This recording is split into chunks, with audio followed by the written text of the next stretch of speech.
So you've got some eye drops and you're having trouble putting them in. Well, in this video, I'm going to show you the best way to administer the drops so that you don't miss and make a mess of yourself. Plus, stay tuned toward the end for some extra pro tips on how to make them even more effective. So let's take a look.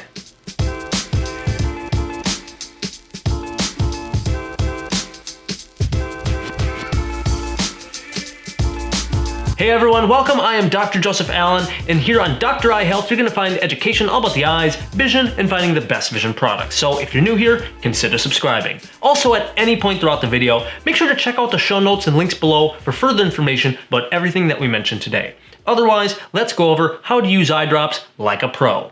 Now, the first thing you want to do is wash your hands. You're going to be touching around your eyes to get eye drops in, and you don't want to give yourself an eye infection. Then, make sure you look at the side of the bottle or the bottom for an expiration date. If the bottle is expired, then the active ingredients are, well, no longer active. And you're really just putting chemicals into your eye at that point, and that can cause irritation, dry eyes, and even a chemical burn. Then you want to check out the tip of the bottle, because the tip of the bottle, if it looks an orange or a brown color like this one, then you know that it's either old or it's contaminated, and so you don't want to be using this one. This one goes right in the trash. Now, when you remove the cap, you're going to want to place it on some place that's clean so that you don't contaminate the cap of the bottle.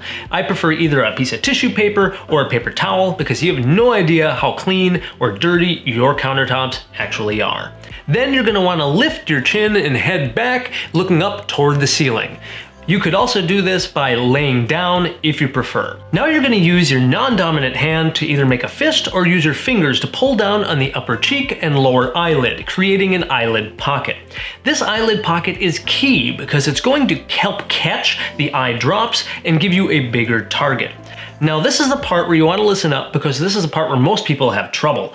When you're doing this, you want to make sure you're not just free floating your arm above your eye with the eyedropper, because that makes it very difficult to get the drops into the eye, and most people end up missing and landing on their cheek somewhere, wasting the drop, and these medications can get expensive.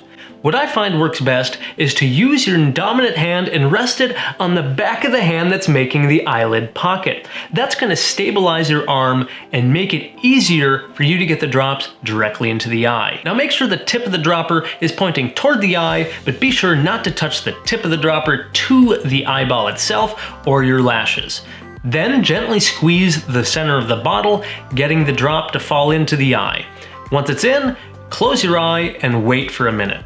Now, it's best for you not to blink frequently, as that will actually flush the eye drops out of the eye through the drainage canal.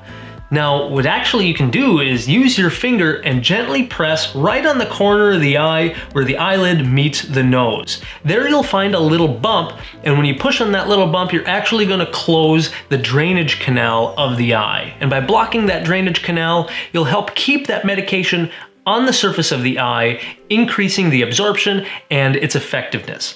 Also, by blocking that drainage canal, you're going to prevent further systemic absorption of that medication and help avoid some other side effects. Then once you're finished, put the cap back on the dropper and place it someplace where you can find them easily again. Now that you know the proper technique, let's go over some pro tips. Now, pro tip number 1, when you're using many different eye drops at the same time, you want to make sure you space them out by at least 5 minutes. Otherwise, you're just going to end up flushing out the previous medication, wasting that eye drop.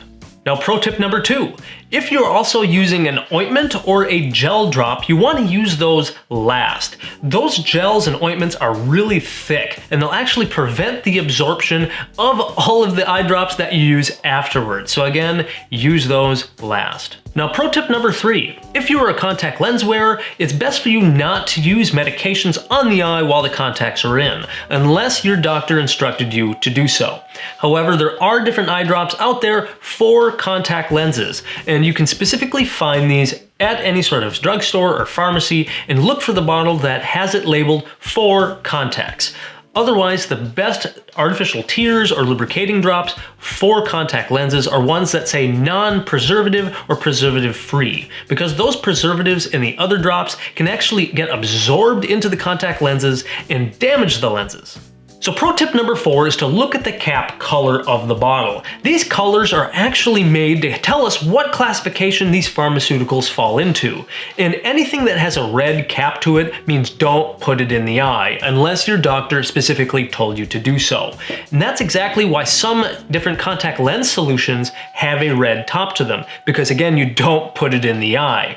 There's even some types of super glue that I've seen that have a red cap because they don't want people confusing that with an eye drop. And yes, I've seen that in the clinic. Now, pro tip number 5 is that if you're having trouble figuring out if you actually got the drop in the eye, then consider putting the medications in the refrigerator. That means the cooling effect of those drops are going to hit the eye and give you that alert to tell you, hey, you actually got it in. Also, you get the refreshing cooling effect. But of course, make sure that you read the package insert of those drops or ask your pharmacist to make sure that it's not going to be a problem by keeping those drops in the refrigerator. Lastly, if you're having trouble squeezing these bottles and getting drops to come out, make sure to either talk to your doctor or your pharmacist about finding other types of squeezing devices that lock onto the bottle and help get those drops in. Sometimes these bottles are made really small and tiny and it's hard to get them to drop out. I've also included some links to some extra ones you can find online in the description below. So eye health question of the day, which of the pro tips did you find most useful? Go ahead and comment in the section below, and remember that some of the best tips come from you and the rest of the eye health community. Alright everybody, thanks so much for watching. Go ahead and hit that like and subscribe button down below. Also, if you'd like to see other cool videos here from Dr. Eye Health, just click or tap the screen up over here, or click or tap the screen down here. Otherwise, keep an eye on it. We'll talk to you soon. Oh, little kitty.